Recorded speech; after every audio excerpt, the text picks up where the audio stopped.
flies. The daily drill makes the process so numb that we really don't apply our minds until we later realize how a bunch of years flew by. Generally speaking, a few long breaks during the summers and winters, and a few short leisure trips thrown in between, and we're done for the whole year. What did we miss? In my view, a lot. And every year gone by gives us one less year to condition our minds. And this is so imperative if we want our future to be, figuratively speaking, better than what it is today. Namaste. My name is Alvira Tripathi. I'm 14 years old and I study at the Sri Ram School, Malsari. And I'm here today adding color as to why we should start young on diverse activities and experiences that give us the purpose to make our ecosystem a better place. I was 9 years old when I was first asked about my interest to climb to the Everest base camp at 5,500 meters. My mom totally freaked out. The pitch was a story from my dad that was so convincing that I bet no one here would have said no to it. However, the 5-6 months of run-up before the trek was not something that I had visualized. Getting up every morning at 5 a.m. in itself deserved a gold medal, in my opinion.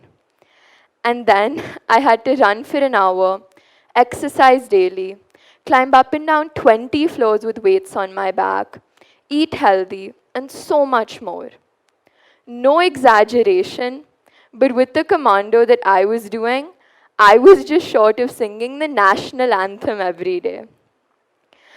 All jokes apart, this may all sound like a Herculean task, but in all honesty, I was starting to enjoy it as my body was getting used to the physical stress. I was feeling stronger and so much more confident of myself. Then reality hit when we finally began our ascent in Nepal.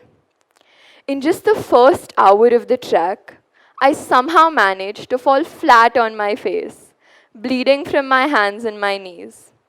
And we still had 16 days to go, over 140 kilometers in freezing conditions. Still, I got up, put on a brave face, and said that I would do it, not really being sure if I could or couldn't. And somehow, I actually managed to do it. It was freezing up there at minus 25 degrees. And mind you, I was just a 9-year-old then. Now, if we look at the direct outcomes, I learned the definition of discipline in an army-like fashion, and the importance of real labor and hard work. Organizing myself, strategizing for the next day's climb, learning how to stay focused for hours while walking, taking small risks to conserve energy, were a few important learnings, no doubt about it. However, was that really all that had happened? The answer is a definite no. I learned something much bigger subconsciously that I understand now more clearly than ever. When we were up there walking for 9-10 hours, my dad and I were sharing the same difficult path. We were in an uninterrupted zone. And while for hours we wouldn't talk, as the walk itself was so meditative, for the rest of the time, I got the real, unadulterated version of the person that I laid my maximum trust on. And this trust only grew stronger. When I saw the porters carrying the heavy bags on their backs, I saw their pain and forgot my own. When I was thirsty after a long haul and our water was about to run out, I would take a few sips and conserve the rest for later. I understood the importance of water. We were eating rice and dal almost every day. And interestingly enough, I started to look forward to it. Dal bhat power 24 hours was a slogan that we'd heard locals saying all through this trek. I was beginning to value what was put on the table in front of me. Now, this list could go on, but cutting it short, I understood what adversity looked like and how to deal with it. And more importantly, I understood how to overcome my own fears. Then came the second assault, Mount Kilimanjaro, at 6,000 meters. Again, it was my dad, and I was a total of 11 years old. This time, he didn't even have to sell it to me, as I was completely ready for the trek mentally and super excited too. Even my mom was much calmer this time. The entire trek was tough, but the day of the final summit was very challenging, as we began our climb at midnight and finished the next day after 22 hours of walking, with very few breaks in between. The weather conditions were extreme, as usual, at minus 15 degrees, but we had faith in the future. We knew that the sun would come out and things would get better. And surely enough, they did. We finally did it. I ended up becoming the second youngest Asian girl to summit Mount Kilimanjaro.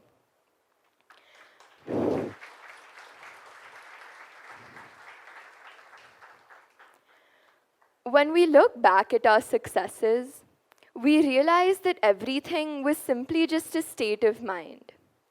Faith it till you make it was our anchoring punchline through this expedition. And in just a matter of 2 years, I had very rationally moved from fear to faith. Now, if we bring science into the story, the conclusions on the outcomes from these experiences by researchers are limitless. According to the Harvard Medical Research Team, the basic architecture of the brain is constructed through an ongoing process that begins at birth and continues on into adulthood. Early childhood experiences affect the quality of this architecture by establishing either a sturdy or a fragile foundation for all the learning, health, and behavior that follow. The brain is usually most flexible or plastic early in life to accommodate a wide variety of environments and interactions.